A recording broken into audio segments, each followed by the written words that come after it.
The reason why I call myself an emotional coach is because I've been in this industry now for about 6 or 7 years, and I've realized along the way that what I'm really interested in and what makes the biggest shift in how people are enjoying their lives is based on the emotional side of who they are.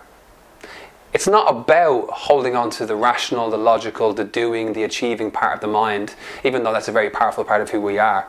It's actually about delving into the unconscious, the emotional center of who we are, and bridging a gap that maybe we haven't really been focusing on for a number of years. We've been too busy achieving, we've been too busy doing, buying that fast car, getting the next promotion, getting that girlfriend or boyfriend that we really want that will tick a box in our life.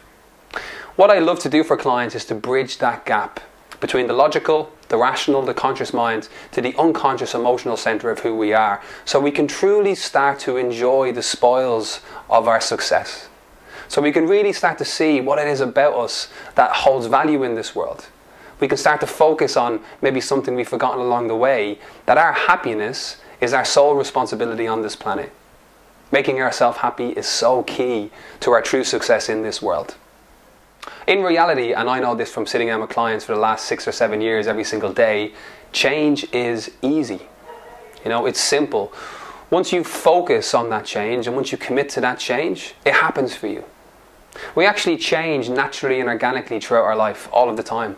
Whether it was reading a book when I was 18 years old that changed my view of religion, or whether it was doing that public speaking situation where I realized that I can really do this now. Or whether it was taking my driving test and it took me 3 or 4 times to get there, and I realized, yeah, I can drive it proficiently, I can do this competently. There's always a moment in our life where we realize, I can really do this now. What's happening in the psychology of the mind in that moment is that there's a shift in our value system. There's a shift in what we believe about ourselves and this world. Making that shift happen just takes some focus. It just takes some attention. For me, it's a basic human given to believe that we can allow ourselves to make that shift. That it's something that we should be focusing on, not some of the time, but all of the time.